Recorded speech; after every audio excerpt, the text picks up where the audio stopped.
Hey everybody, welcome back to the channel. Today we're diving deep into the pulse of the community report that is shaking up Season of Discovery. I'm here with our special guest, Classic Go, to unpack some of the hottest topics right now. The easier to get legendaries, whether the catch-up and loot systems are helping or hurting the game, and the future of Season of Discovery's population. Before we start, hit that like button, subscribe if you haven't already, and drop a quick yes in the comments if you're as hyped as we are. Alright, on to a hot topic. We've got legendaries. Things like the ATS, for example, they've been always considered the ultimate dream for people. I know a lot of people, they come back just to get legendaries. But now they're almost maybe too easy to obtain. A lot of guilds are getting 2-3 of these legendaries every single week. What do you think about this? The devaluation of the legendaries, is it a problem or is it good that everybody's getting their loot? I love it.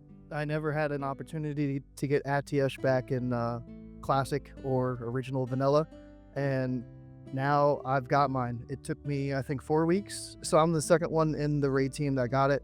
The one that's behind me is a Warlock, and he's only like a week or two away from his, and I think it's really nice that we can get these faster because they provide a party buff. It's not a raid-wide buff, and you don't want to be in a raid group and you're the one sitting out in the group that doesn't get the ATS buff, and then you just get to watch everybody else pump and blast with these spell power and crit buffs that these legendary staffs are providing. So I love that we can get them faster, and yeah, maybe you have to sit out a week or two and then you get another ATS, and then boom, you can have one in multiple groups.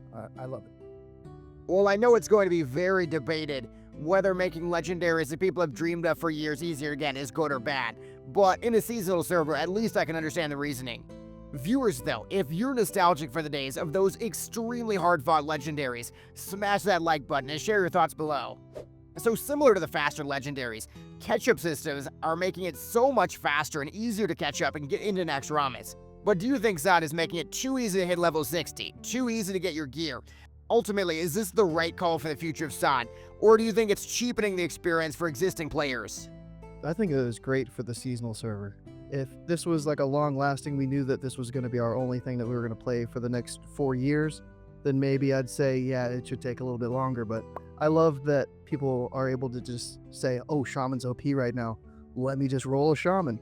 An invasion boost. Like, I can just gear up with the tier 2 pieces that they need, through the Real system, through the World Boss Dragons that they changed, and they can catch up within days and be able to do stuff. They're not gate-kept by having a hard gearing process. I love getting gear fast, I love getting gear easy, and it's also allowing me to gear up a new ult.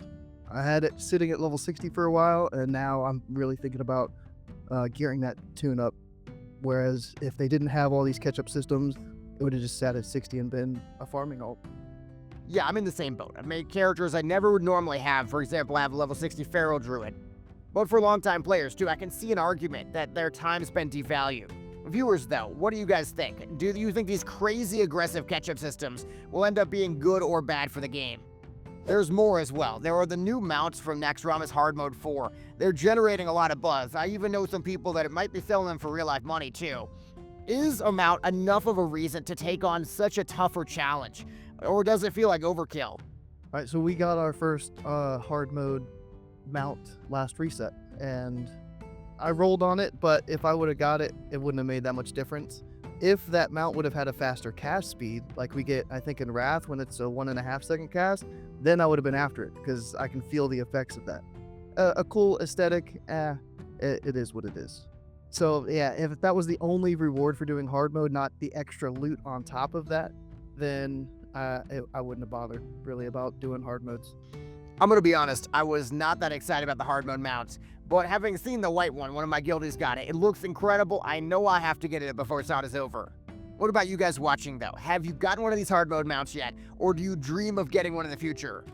So this is going to be a more philosophical question. When it comes to loot, do you prefer a shorter phase with way faster loot, or a longer phase where the loot takes much longer? For example, the Classic Anniversary. I don't want to take a cop out here, but I'd kind of prefer a mixture of both, and I think that's what we might be getting this phase. Hopefully this is a longer phase, and we've got that faster loot. I have not been full best in slot, especially within a month of a phase releasing at all in Classic. Maybe that's because I play Balance Druid and we always get loot proud last. That's another story, but it's amazing to get loot fast. I love getting a lot of loot. If it's a shorter phase, then I don't get to use it as much in that current content, so I like that longer phase as well, typically. A 10-week phase might be a little too short for this one. That's what we've kind of been getting throughout SoD. I'd prefer maybe like a 12 to 14 week. And not too long, but not too short either. That's such an interesting point, though, which is like you can make a phase really fast, but then you don't get time to enjoy the loot.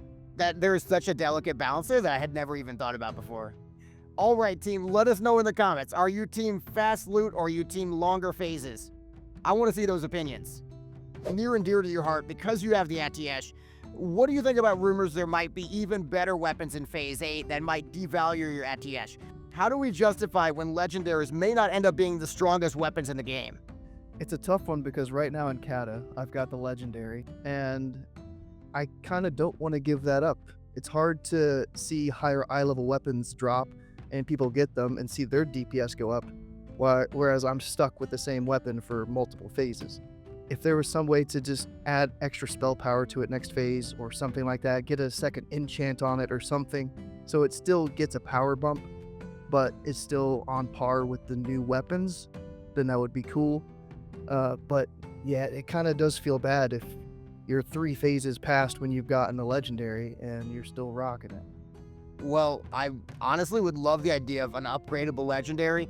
And to you, the audience, do you guys think that the weapon progression is fair? The idea that you might be throwing out your Legendary.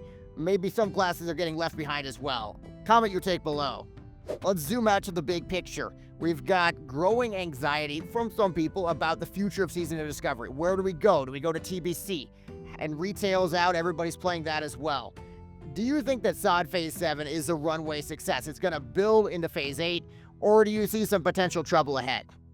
Yeah, I think there's plenty of interest in SoD right now. A lot of players are coming back that gave up in Phase 1, at the end of Phase 1, gave up Phase 2, Phase 3, and now they see how much fun it is. They see that there's a lot of new content, there's a lot of accessibility, there's a lot of catch-up mechanics, and it's very approachable to come back to it right now. And yes, Phase 7 is the best time to get back into it before Phase 8 launches, because who knows what's coming. A Scarlet Enclave raid? Is it going to be a whole questing hub? At least in my view, it does feel like SoD is doing very well right now. What about you guys, though? Do you plan to stick around for Scarlet Monastery, the new raid? Let me know your thoughts in the comments. Wow, that was an intense discussion. Thank you so much to Classic Go for sharing his insights on these game-changing shifts. We want your voice in this conversation, too. Do you think that Season of Discovery, making the loot easier to get, the Legendaries easier to get, is ultimately going to be good or bad for the game? What is your final verdict on these changes? Epic progress or a recipe for chaos? Definitely get down and settle that debate in the comments. If you enjoyed this deep dive, smash that like button, subscribe, and ring the bell for more in-depth community reports. Share this video with your guildmates, and let's keep the conversation going.